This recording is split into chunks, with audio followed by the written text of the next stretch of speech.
2023년 6월 8일 목요일 하나님 나라를 시작하는 말씀 묵상 시간입니다. 오늘 우리에게 주신 하나님의 말씀은 로마서 7장 1에서 13절까지의 말씀입니다. 오늘은 청년누리 김희서 자매가 말씀을 봉독해 주겠습니다. 하나님의 말씀을 경청하십시오. 형제들아, 내가 법을 아는 자들에게 말하노니 너희는 율법의 사람이 살 동안만 그를 주관하는 줄 알지 못하느냐? 남편이 있는 여인 그 남편의 생전에 법으로 그에게 매인받으나 만일 그 남편이 죽으면 남편의 법에서 벗어났느니라. 그러므로 만일 그 남편의 생전에 다른 남자에게 가면 음부라 이르되 남편이 죽으면 그 법에서 자유케 되나니 다른 남자에게 갈지라도 음부가 되지 아니하느니라.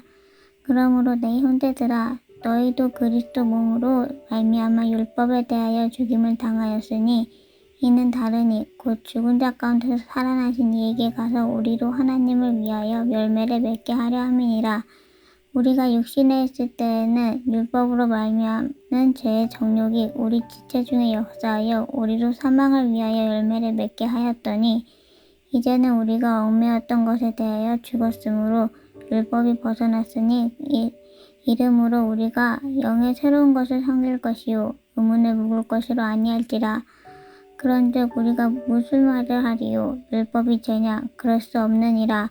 율법으로 말미암지 않고는 내가 죄를 알지 못하였으니 곧 율법이 탐하지 말라 하지 아니하였더만 내가 탐심을 알지 못하였느니라.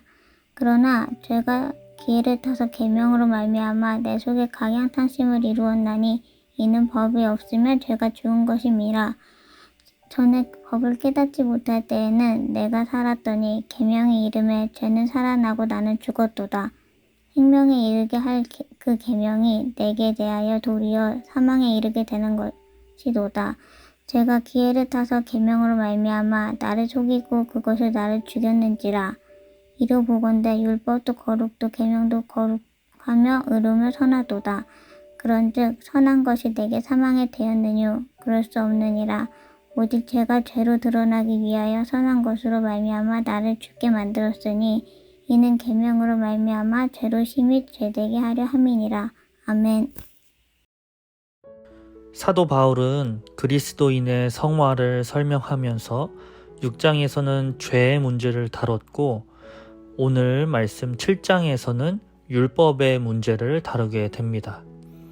그리스도인이면서 죄인인 또 붙듯 우신교회 성도님들과 저는 계속해서 성화의 과정에서 율법과 또 육신의 문제에 부딪혀서 싸우게 됩니다. 그렇기에 오늘 사도 바울이 이야기하는 율법과 우리와의 관계를 정확히 인지하고 있는 것이 성화의 과정에 큰 도움과 영향을 미치게 됩니다. 오늘 말씀 안에 있는 율법에 대해서 또 율법과 나의 관계에 대해서 나누도록 하겠습니다. 사도 바울도 우리의 힘든 점을 간파하고 있습니다. 율법을 지키면 지킬수록 성화의 과정으로 가는 것이 아닌 나의 의만 자라게 되고 오히려 누군가를 정죄하게 되고 율법으로 인해 자유해지기보단 율법에 올감해지는 상황들을 다들 경험해 보셨을 것입니다. 죄인인 사람이 율법을 지키게 되면 율법에 올감하게 되어 다시 죄를 짓는 실수를 반복하게 됩니다. 이런 실수를 하지 않기 위해 바울은 이야기하죠. 율법으로부터 자유할 수 있는 원칙을 하나 이야기합니다. 율법도 마찬가지일 테지만 일반적인 원칙으로서 법은 사람이 살아있는 동안만 영향을 미칩니다. 간단히 말해 사람이 죽으면 그 법은 효력을 상실하죠. 사람이 살아있는 동안만 법이 영향력을 발휘할 수 있음에 사도 바울은 이것을 설명하기 위해 예를 하나 들어 설명합니다. 이때 당시 유대 결혼법을 들어서 설명하는데요. 이 결혼법은 남편과 아내가 살아있는 동안만 부부로서의 관계와 의무를 통제하지만 배우자가 죽으면 법의 효력이 상실되어 자유롭게 됨을 이야기합니다. 간단히 말해서 율법의 영향을 받지 않으려면 죽으면 된다는 것입니다. 사도 바울은 이 결혼법을 우리에게 적용시키면서 실제적으로 우리가 죽는 경우를 이야기합니다. 4절 말씀인데요. 제가 세번역 말씀으로 읽어드리겠습니다. 나의 형제자매 여러분, 그러므로 여러분도 그리스도의 몸으로 말미암아 율법에 대해서는 죽임을 당했습니다. 그래서 여러분은 다른 분, 곧 죽은 사람들 가운데서 살아나신 그분에게 속하게 되었습니다. 그것은 우리가 하나님을 위하여 열매를 맺게 하기 위함입니다. 우리가 죽는 때가 있는데 바로 나는 죽고 예수로 다시 살 때입니다. 나는 정확히 언제 죽었느냐? 예수님께서 십자가에 못 박혔을 때 우리도 예수님과 함께 죽은 것이라는 것입니다. 예수님께서는 죄인을 향한 율법의 심판과 저주를 피하지 않고 죽으신 것이고, 믿음으로 예수님의 죽음과 연합한 자는 율법의 저주에 대한 죽음에도 함께 참여한 것이 되어 더 이상 율법의 영향 아래 있지 않음을 이야기하고 있습니다. 6절 말씀입니다.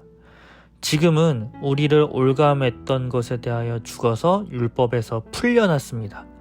그래서 우리는 문자에 얽매인 낡은 정신으로 하나님을 섬기지 않고 성령이 주시는 새 정신으로 하나님을 섬깁니다. 바울의 예를 접목하자면 우리는 예수님과 새롭게 결혼한 것이 됩니다. 예수님을 통한 새로운 언약을 경험하며 성령의 법을 따라 살기 때문에 하나님을 올바로 섬기게 되고, 그 결과 율법을 제대로 지켜 거룩한 삶의 열매인 생명의 삶을 살게 된다는 것입니다. 그렇다면 율법 자체가 문제 아니냐, 율법이 죄네, 율법만 없으면 되겠네 라는 질문이 들었을 때 바울이 바로 이 답을 이어갑니다. 율법과 죄의 관계를 이야기하는데요.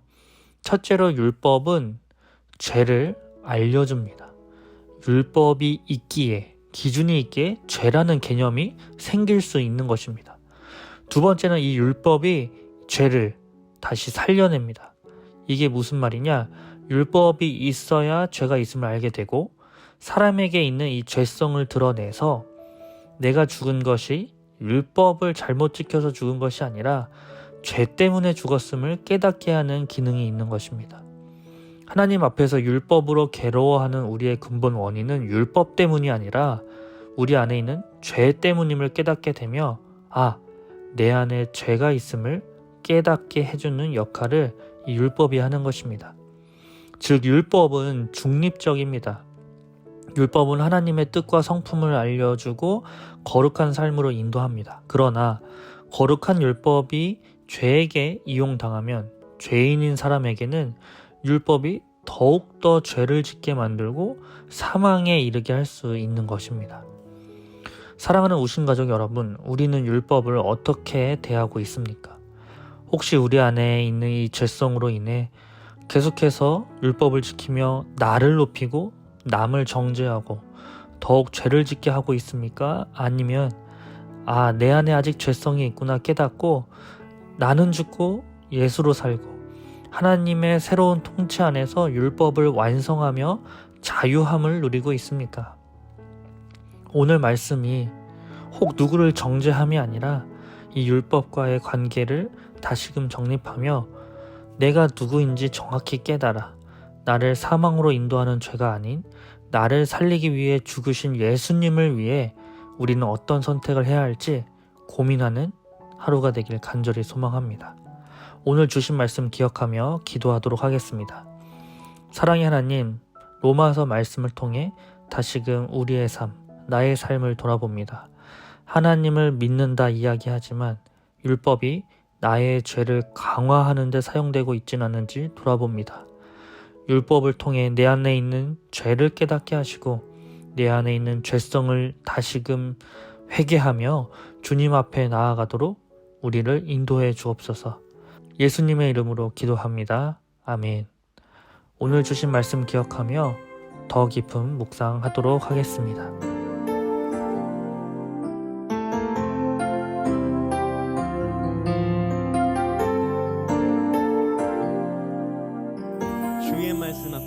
주의 말씀 앞에서 당신은 참된 예배자, 그토록 찾으시던 하나님의 기쁨